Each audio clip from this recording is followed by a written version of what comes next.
Assalamu alaikum wa rahmatullahi wa barakatuh. On va expliquer un peu certaines sorcelleries que une fois qu'elle est rentrée en toi, euh, quand un djinn est rentré en toi, comment tu peux comprendre et comment tu peux savoir pour pouvoir le faire sortir. Si tu sais que le djinn est rentré, d'accord. Si tu sais, parce que des fois on sait, on sent, il y a certaines personnes qui sentent qu'un djinn rentre en eux. Hein. Je vais prendre quelqu'un qui avait fait un rêve, et dans son rêve, en fait, c'était pas un rêve. La personne dormait, après elle s'est réveillée. D'accord. La personne dormait, et après elle s'est réveillée. Donc c'est pas qu'elle était entre l'éveil et le sommeil, mais la personne était éveillée, réveillée comme ça, elle était sur le lit. Et quelques minutes plus tard, je vous dis pas ça pour que vous pensiez au pire ou avoir peur, mais c'est une science auquel il faut écouter en étant externe à la discussion. Comme ça, au moins, tu prendras ce qu'il y a d'intéressant ou ce qui peut t'aider. Du coup, la personne qui s'est réveillée, quelques minutes plus tard, elle voit, elle voit une bête, un animal ou une bête en train de venir en elle sur le lit comme ça, mais on va dire le djinn s'est pas rendu compte que la personne s'est réveillée. Du coup, il voit une grande bête qui est devant et il y en a des autres en fait qui le suivent derrière. Comme quelqu'un, comme une petite bête avec tous ses enfants, etc., etc. En fait, c'était dans ce sens-là. Et donc, du coup, à partir de ce moment-là, en fait, quand elle a vu ça, elle pensait qu'elle rêvait quand elle a vu ça. Donc, du coup, ils ne sont pas venus en forme de djinn, hein, pour pas que dire, ouais, elle au moins, elle sait que c'est des djinns. Non, en fait, elle voit comme si il y a quelque chose qui vient là où elle est en train de dormir, en fait, qui veut rentrer à partir de ses côtes. Hein. Il est venu, il est rentré comme ça avec ses petits, avec tout son armée. En fait, ils sont rentrés, elle a vu. Des fois, ça peut être dans le rêve, hein, auquel tu vois comme si on te fait rentrer quelque chose dans les parties intimes. Ou il y a certaines personnes, c'est dans les rêves, ils voient comme s'il y a quelque chose qui rentre par eux, ou ils voient comme s'il y a quelqu'un qui est en train de percer leur maison, etc. Moi, ces rêves-là, en fait, je finis d'abord l'histoire de cette personne. En fait, ça veut dire que la personne a vu, hein, elle ouvre les yeux, et la lumière est allumée, et voit quelque chose comme une bête, en fait, qui rampe, tac, tac, tac, et qui vient au niveau de ses côtes et il ne voit plus cette chose. Ça veut dire qu'il est rentré à partir de là, il est rentré ici, dans le corps. Et donc, du coup, elle se réveille le matin et cherche partout les traces de ce qu'elle a vu, parce qu'elle ne dormait pas. Là, ça veut dire que c'est vraiment le monde. Voilà, un djinn, c'est quand il prend l'apparence autre que celui auquel on l'a créé, on peut l'apercevoir. S'il prend l'apparence d'un être humain, ben on le verra. Hein, s'il prend l'apparence d'un chat, d'un chien, on peut le voir. Donc, du coup, celui-là, là, en fait, il a vu cette chose-là rentrer en elle.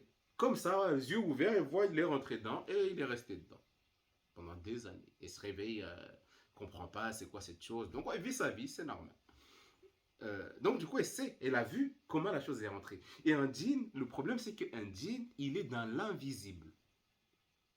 Le djinn, il est dans le monde invisible. Du coup, il agit de façon à ce que nous, en tant qu'humains, vu qu'on ne les voit pas, il va agir comme il veut. Et il va faire ce qu'il veut de nous parce qu'on ne le voit pas.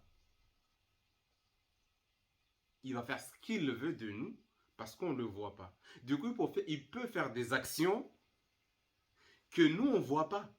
On sentira juste la peur, chair de poule, on a peur de dormir seul, alors qu'il y a une présence peut-être. Hein. Je ne dis pas que vous qui sentez la chair de poule ou la peur, c'est qu'il y a une présence. Non, c'est pas pour tout le monde. Après, il y a différentes façons d'expliquer la chair de poule que tu ressens, la peur que tu ressens. Tout ça, ça a des explications, mais on ne rentre pas dans ça. Donc, du coup, en fait, c'est le fait que la personne sent, le djinn, il voit, il sait qu'on ne le connaît pas, on ne sait pas qui il est. Et on ne le voit pas. Du coup, il fait ce qu'il veut quand il a l'occasion de rentrer ou de faire du mal à un être humain. D'accord.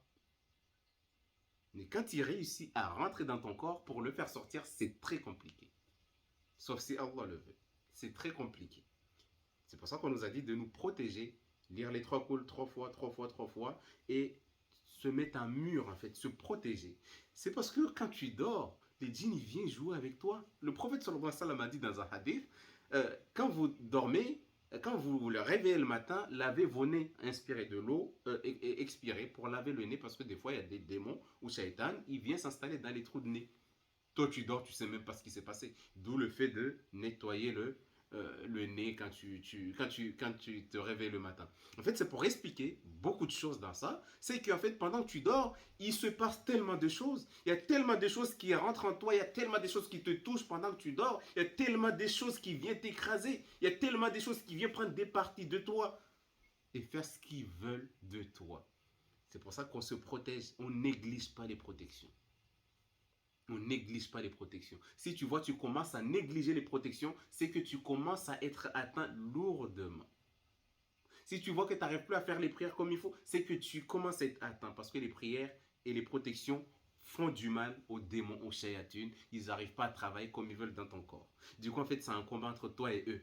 Soit tu lâches la prière, tu les laisses faire ce qu'ils veulent de toi, soit tu continues, tu te bats pour faire les prières. Et il y en a certains, quand ils vont se prosterner, bah, on les retient par des démons, ils les retiennent pour pas qu'ils se prosternent. Hein. Donc il y a des gens qui vivent des situations très très compliquées, mais qu'Allah les aide et qu'Allah leur donne la santé et qu'Allah leur donne encore plus de force pour combattre ce genre de choses-là. Et donc, du coup, donc, du coup, vu que les démons, les djinns, les shayatun, ils savent que tu les vois pas.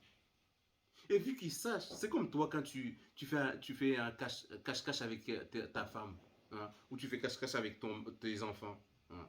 Du coup, quand tu fais cache-cache, s'il fait noir, en fait, tu les vois et tu les regardes.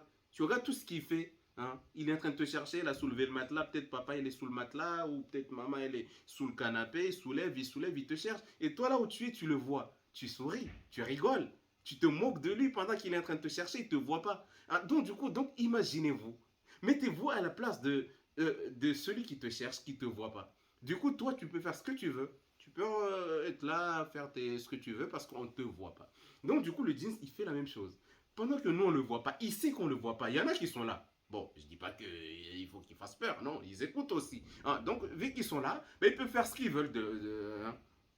Pendant que sur la vidéo, ils peuvent casser ça, ils peuvent perturber, etc., etc. Ils font, parce qu'on ne les voit pas. Eux, ils sont convaincus qu'on ne les voit pas.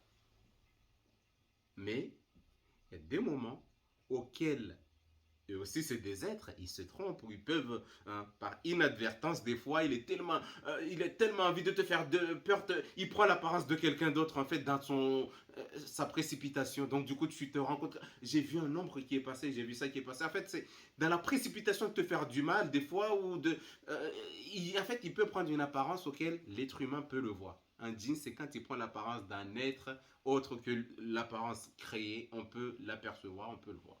Donc du coup, celui-là, il avait pris l'apparence d'une bête avec toute son armée, en fait, qui est venue rentrer dans le corps de cette personne. Et le djinn, il est convaincu que l'être humain ne le voit pas. Du coup, c'est pour ça qu'il fait ce qu'il veut dans le corps humain. Et même quand il est dedans, tu lis, tu fais ce que tu veux, il te fait ce qu'il veut il fait ce qu'il veut de toi. Quand tu dors, il vient coucher avec toi, il vient te toucher les parties intimes, il vient te toucher, il vient t'embrasser, il vient te faire des... Il fait ce qu'il veut de toi si tu n'es pas protégé. Donc, c'est comme... Il y a une histoire que les gens... j'avais racontée il y a plusieurs années, d'une dame marocaine qui m'avait raconté son histoire, qui avait fait partie de la descendance très très lointaine du prophète sallallahu alayhi wa sallam. Les gens y croient pas, mais la façon, elle explique bien les choses. Elle a 60 ans, mais machallah, elle est très très forte. Là, maintenant, elle doit avoir 70. Depuis qu'on s'est vu, ça fait déjà plus de 5 ans peut-être. Du coup, elle a dit, un jour, elle était chez elle. C'est pour vous expliquer que un djinn, quand il prend l'apparence d'un être autre que l'apparence créée d'origine, ben, on peut l'apercevoir. Et un djinn, il est persuadé que l'être humain ne le voit pas. Et quand il sait que là, on l'a vu, il cause des torts. Parce que pour lui, tu as trouvé son secret. Et c'est très compliqué quand c'est comme ça. C'est pour ça qu'un marabout, Il ne peut pas quitter se repentir. C'est très compliqué pour lui. Il y en a qui le font, mais c'est très compliqué. Parce qu'ils se sont montrés à toi à des formes, ils t'ont expliqué certaines choses de leurs secrets à eux, et maintenant tu veux les trahir. Donc du coup là, c'est soit ils te tuent tout de suite, pour ceux qui, sauf si ceux auxquels Allah a fait miséricorde, mais c'est très compliqué, c'est très compliqué de sortir de ce monde-là. Une fois que tu es rentré là, c'est très compliqué de t'en sortir. Tu peux, il y en a beaucoup qui sortent et qui s'en sortent. Hein. Donc, du coup, c'est pas une excuse hein, pour rester toujours dans la mécréance. Donc, du coup, cette dame-là a dit qu'un jour, elle était avec sa famille et tout le monde partait et elle était la plus petite. Du coup, elle voulait suivre les autres. Ils lui ont dit non, non, non, toi tu restes. Donc, du coup, elle a couru pour les suivre et elle a trouvé que les autres, il faisait déjà nuit et les autres, ils étaient très loin. Du coup, elle était debout là et d'un coup, elle voit une caravane qui s'envole.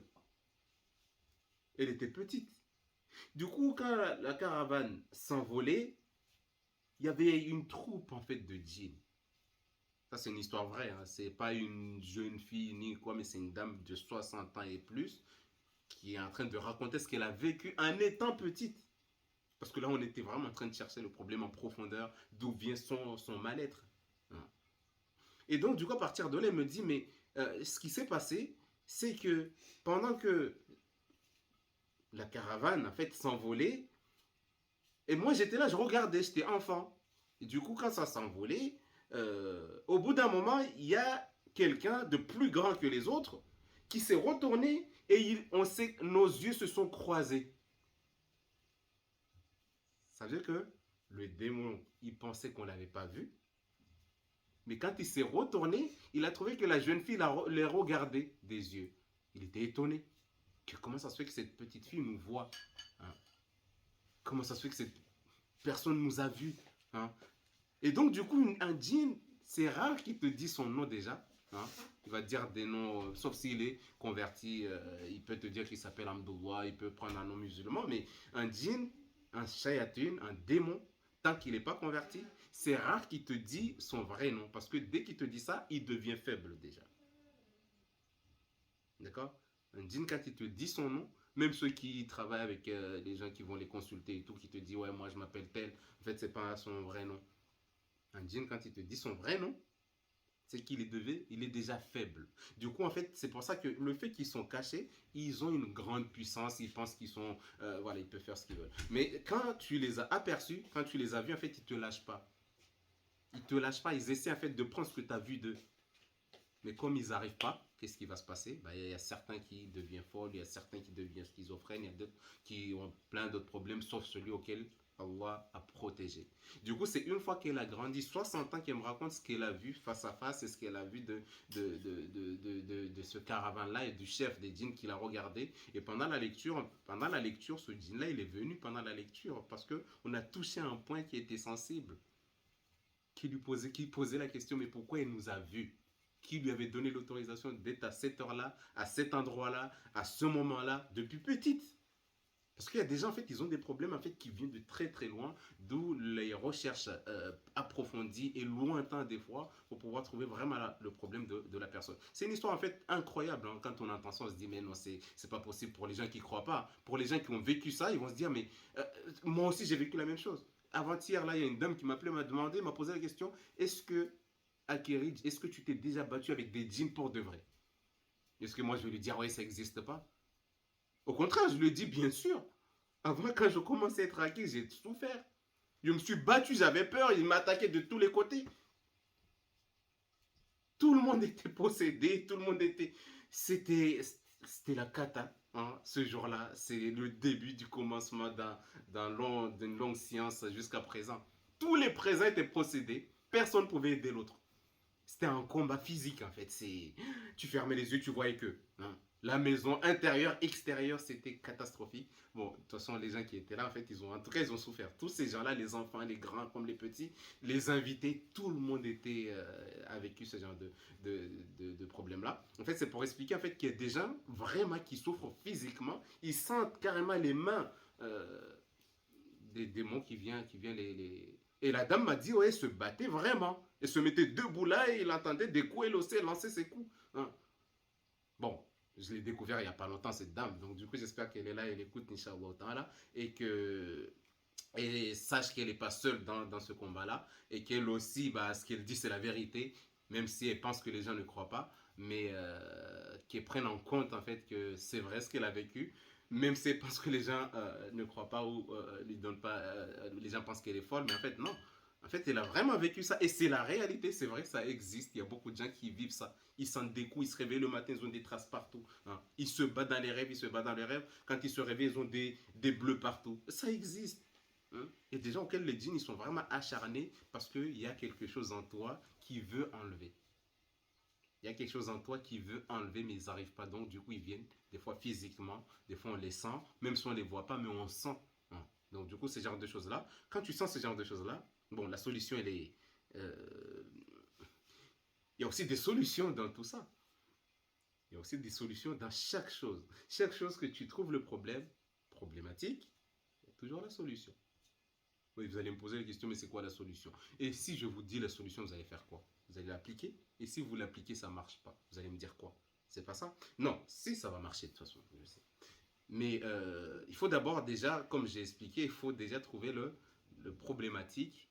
Il faut trouver, avoir un diagnostic en fait qui va dans ce sens, trouver la bonne partie du diagnostic qui correspond vraiment à ce que tu as. D'accord? Du coup, je vous dis juste la solution que j'ai donnée à la dernière dame là, parce que l'autre là, il fallait carrément remonter le temps, chercher tous les djinns, les sorcelleries depuis qu'elle était bien enfant jusqu'à 60 ans. Donc ça m'a pris toute une journée. Hein. Mais bon, c'est pas tout le monde que ça c'est comme ça. C'est vraiment quand une personne a des problèmes vraiment approfondis, profonds. Elle a fait des requêtes jusqu'à fatiguer. Donc du coup, pour cette personne-là, en fait, je lui ai donné cette solution-là. Je lui ai dit, il faut d'abord que tu fasses la requête avec un professionnel. Parce que depuis longtemps, tu fais la requête, tu souffres, etc. Tu as fait la requête avec un professionnel. Choisis un deuxième professionnel. Tu as fait un mois avec 1 ou 3 mois. Tu attends. Si tu as vu que ça ne marche pas, ou il y a, voilà, tu peux aussi, peut-être il y a d'autres raisons, d'autres solutions pour toi. Donc du coup, je lui ai dit à partir de ce moment-là, vu que tu as déjà été traité par un professionnel, bon, après, il y a des professionnels, ils n'expliquent pas vraiment tout, qui ne te donnent pas vraiment les détails, etc. etc. Ça, c'est autre chose. Mais une fois que tu as vraiment trouvé un rat qui t'a expliqué, qui te dit ce que tu as et qui t'a expliqué ce que tu vis et il te, qu'il a bien compris surtout. Parce que pour qu'on soigne quelqu'un, il faut qu'on comprenne vraiment ce qu'il a et ce que la personne a vécu et faire des recherches pour certains, ceux qui ont du temps, aller dans ce sens-là. Du coup, je lui ai dit, à partir d'aujourd'hui, je vais te faire un traitement. Et une fois qu'on aura terminé le traitement, je te donnerai une marche à suivre. Ça, c'est quelque chose de très dangereux aussi. Parce que là, ça veut dire que tu vas attaquer. Ça veut dire que tu vas attaquer une chose physiquement. Tu le sens quand il vient chez toi. Tu le sens quand il vient au lit avec toi. Tu le sens quand il vient te tirer. Même moi, un jour, à chaque fois quand je dormais, avant de connaître la requête, il y a un truc qui venait me tirer par le pied, voulait me faire tomber du lit. J'avais trop peur, je ne savais plus quoi faire. Je me suis protégé 10 000 fois. Il venait quand même le soir pendant que tout le monde dormait, il venait me tirer pour venir me faire tomber du lit. Je racontais ça à tout le monde, j'étais en panique, mais le soir il revenait encore, pourtant je me suis protégé. Donc du coup en fait il y a des gens qui vivent des choses, mais ils pensent que personne les comprenne, alors qu'en fait si, il y a des gens dans le monde qui vous comprennent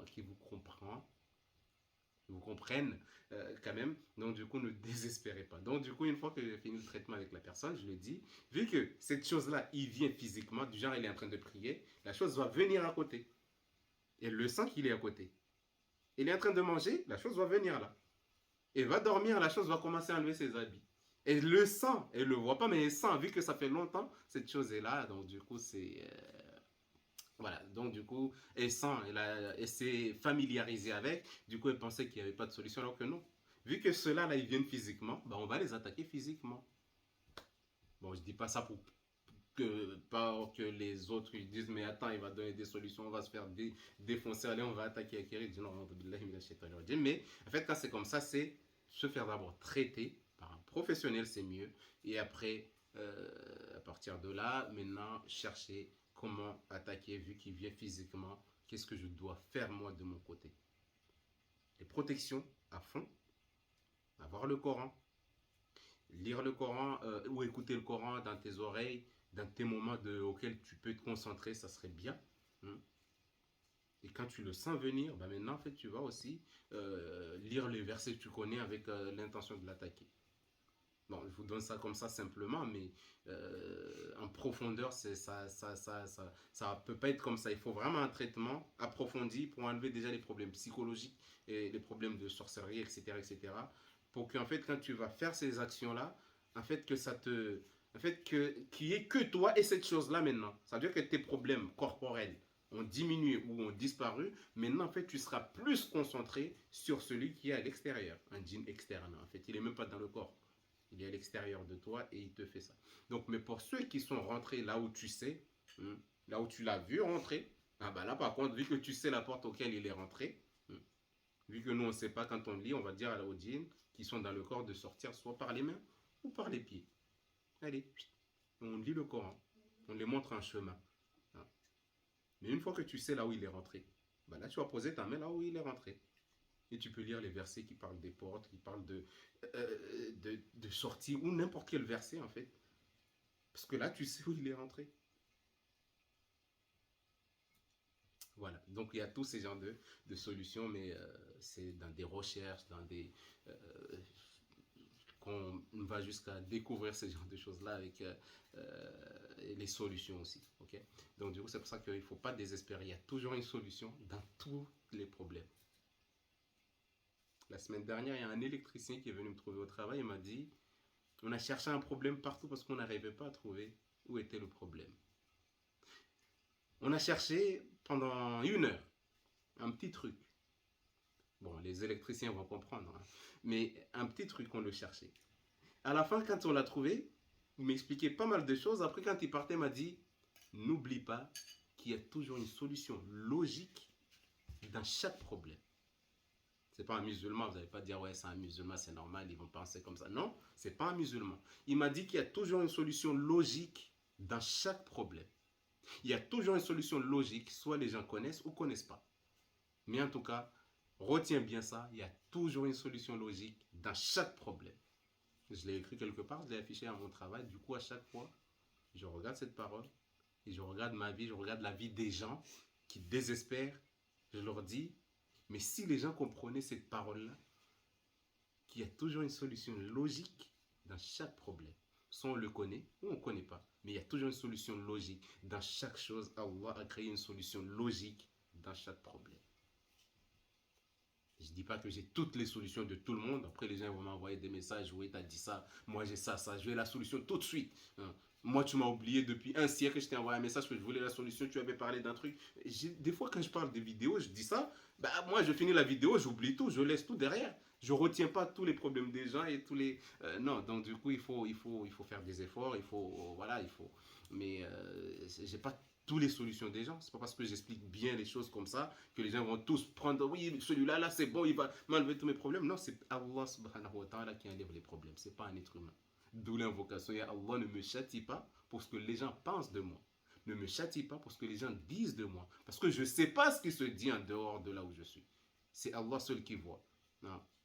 Donc du coup, ça c'est une invocation très importante pour les gens qui sont dans des endroits auxquels ils sont publics, où les gens les suivent, etc.